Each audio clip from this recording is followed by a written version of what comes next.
at times like this were a challenge for the players? How do you think they responded? Oh, they were great. The energy, top to bottom, everybody who's in a uniform played.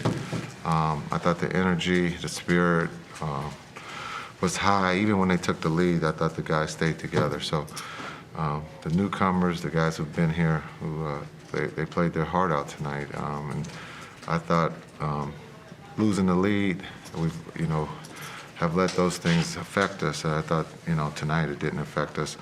And we played with, two new guys out there during that time. So a lot of growth. What specifically impressed you about those two new guys? Just the energy. Also their spirit, they're fighting for something. And so I thought Theo and Marquise were great. Just the energy, ball movement, and just being themselves. They helped us win this game. And so we're going to need that from here on out, because you just never know who's going to test positive, who's out. So we'll see. How are those guys? Oh, no worries. How Theo and Chris, how are they able to do that? I mean, these are guys that were basically on the streets, and now they're in the middle of a big game. Well, I don't know if they were on the streets, but they played, and they're basketball players, and it showed. I thought Theo was great moving the ball, talking, both sides of offense and defense, and then Chris, his athletic ability, he had a heck of an offensive tip in the first half, and I thought he did a really good job defensively on Cat. All right, anything else in the room? All right, Nick, one more Zoom. Nick, go ahead. Yeah, sorry, Coach, one more for me. I'm curious what your thoughts are on Marquise Chris. You left him in there late. He had just got signed today. What did you see from him, specifically defending Karl-Anthony Towns, that made you decide to leave him in late in the game? Well, I thought he did a really good job early in the game, and so with the defensive assignment of just trying to make it hard for him to make a catch, I thought he did a great job, and so I know Marquise from his career, so I trusted him, and I thought he would respond, and he did a great job. Awesome, thanks. Thanks. Thank you. It's Sandy bring you this year. I'm gonna need some more chicken. All right. What'd you like about the energy from the new guys? I think they played amazing, man. Theo coming out again with 4 steals. Marquise, they just had to learn plays on the fly. They did a great job tonight. Just even if you don't know the plays, just play hard. You could cover for yourself, and I think they did that. What's that like for you guys, Dorian? Two of the guys out there that you're not familiar with. We just know we got to talk a lot more, because they don't know all the sets and even the defensive principles. So you'll see like early in the game, Theo and stuff was a little late on on help defense, but they picked it up as the game went on. They smart guys, and I knew Theo. I've been playing against both of them guys for about 5 years, so they're pretty smart guys.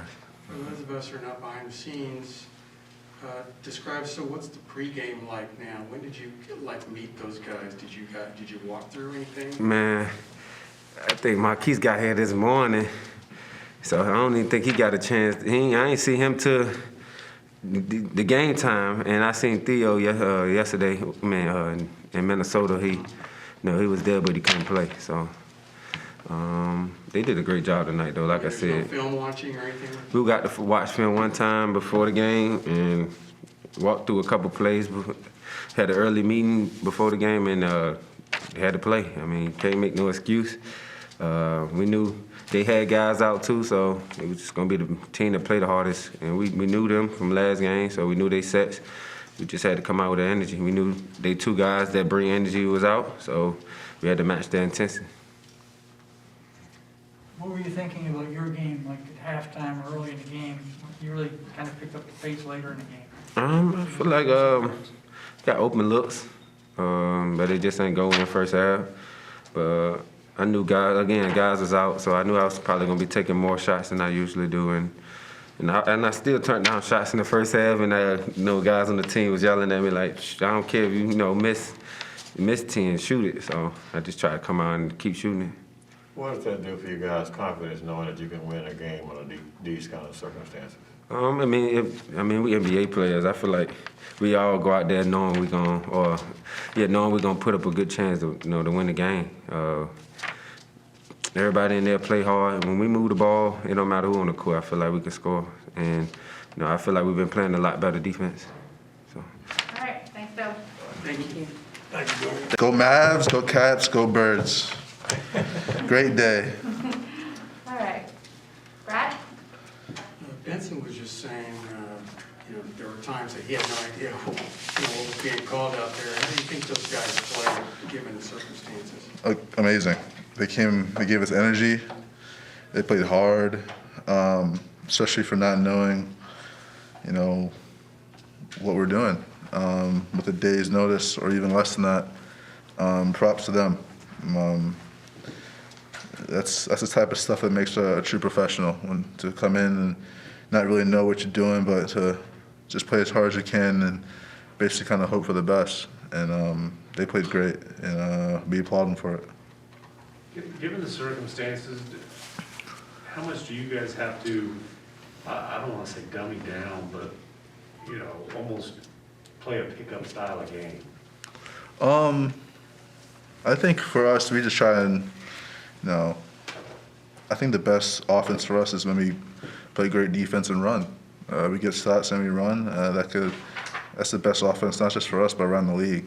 And so if we're able to do that, it kind of makes the game easier and simple. But I don't think we really had to dumb it down. I just think that when we called stuff running on the court, guys were just telling guys where to go as best they can. And like I said, hope for the best. What was that like for you guys, Jalen, to be out there with two guys that you haven't had any practice time? It's tough. But, I mean, like I said, that's true professionalism, the way they conduct themselves and being able to just go out there, like I said, not really knowing what to expect, but just to play as hard as they can. They did that, and I guess we applaud them for it, and hopefully they can continue to do it for us. How would you describe the chaos of the last few days? You've lost a few guys, and then a few hours before today, you guys lose 10. Yeah, it's pretty crazy. I don't really know what you can do, but just try and stay safe. Obviously, we have jobs to do as basketball players to go out there and play. But I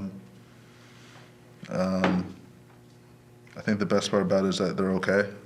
And then we're gonna just pray for a speedy recovery, not just for them, but around the league and around the world. Just gotta get through this time. All right, we have one on Zoom. Daniel? Yes, Jalen, what kind of changes defensive doing for today? Because I see more aggressive Mavericks, especially 11 steals, 3 from you, 4 for Pinson. So what changes from this game? I think our biggest difference was just our energy and our intensity. It was very similar coverages we tried to stick with, but we just tried to play with better intensity. I think when we play with great energy, and whether we do a coverage right or wrong, our effort and our intensity can make up for it. So as long as we continue to do that just throughout the year, as much as we can, it's going to put us in a great position. All right, thanks, Jalen. Thank you, guys. Thank you. This is everybody between Zoom and in person. So we'll go ahead and get started in the room, and then we'll go to Zoom. Theo, go ahead. I'll keep this on the whole time? No, yeah, please keep it on. Brad, go ahead for So Theo. Theo, describe this whirlwind. I mean, was just yesterday you kind of telling these guys? Yeah, I mean, it was one I'll probably never forget. I'm about to leave for the showcase with Maine. We had played the night before, and we got guys who were trying to prepare because, there was money on the line because we made it. We were second seed. We had a really good team. We had a really good team to win it, and literally an hour before we're going to the airport, my agent texts me. I was playing Madden, but so I'm like not paying attention to my phone, and I look at my phone. He texts me like, "Yo, don't go nowhere," and I'm like, "What are you talking about?" And then told me I was coming to Dallas, and then the rest is history. It was It's a blessing. It really is a blessing. You said you're going home. You want to go home after this, but I mean, I assume that's a hotel. Like, how do you? Yeah, that's the hotel. I just think about the bed. Yeah. I'm just going to lay down. I'm going to lay down. How do you pack for 10 or 20 days like that? The crazy thing is, which is, it's crazy how God works things out. I packed a lot anyway because I was going to Vegas, the showcase, and we had a break after. So, and then we had a road trip after that. So I had to pack a lot anyway. So then I was already packed up. I'm like, I guess the Lord knew I was going somewhere, but it just wasn't going to be Vegas. And I'm not glad I missed Vegas either. So it's crazy how everything worked out. When did you actually land in Dallas, and you know, what does prep look like when there's not a shoot around a practice? So I met him in Minnesota, and then I flew in with him the other day. But then I literally, there wasn't many conversations. Yesterday came in, worked out, said hello to everybody, went home. Came back this morning, got some shots up. We came in for film early, had a little walkthrough. Went out there and played basketball. All right, anything else? Did you expect you would get this much playing time in the first game? I knew I was gonna get some looks. I didn't know I was gonna get that much playing time, but I was ready. Like I said, I give a testament to back at UNC. Just going, we had all types of pros come back in the summer where you just had to figure it out and play basketball. There's no set plays. Like, they were calling stuff, I had no idea what it was. I'm just reading my teammates. Like, I have a pretty good IQ. I'm not trying to brag on myself, but I have a pretty good IQ. I can read stuff pretty quickly and just play off that. I mean, most action is a fluff at first, and then what do? You get to a pick and roll, and then you just move off that. So I was just reading off my teammates. They trusted me, and that's a testament to those guys and the coaching staff. And they told me to just go out there and let it rip, go play basketball. They knew what I could do, so I'm glad they gave me the opportunity. I'm glad I'm here. All right, we have one on Zoom from Valencia, and then we'll let you get to that bed. Go ahead, Valencia. Hey, pleasure to meet you via Zoom. Valencia King with Real Talk Sports. You mentioned God knew that you were going to, need those extra clothes when you were packing. Mm-hmm. For those Mavs fans who may not know you yet, can you talk about how your faith has kind of just kept you in this game? Oh, big time. It's one of those things where you've been in the league 3 years and then didn't get picked up all summer. Went to training camp with Boston. Thought I played pretty well through the preseason, but still just on a G League contract. And it's one of those things where I just kept my faith and just understanding I'm here for a reason. And I don't regret, I don't take what I went through in Maine for granted at all. Like, I had a blast. Those guys there, I'll talk to the rest of my life. I mean, great people. And I think that's what made it a whole lot easier. Still talk to them. Everyone texts me congratulations after they found out I got the call up. So when you have a good group in a situation like that where everyone's trying to get to the next level, it makes it a whole lot easier. And God put us all together to meet each other and just, I guess, make each other's lives better and more fun. All right, thank you so much. Thank you. Appreciate it.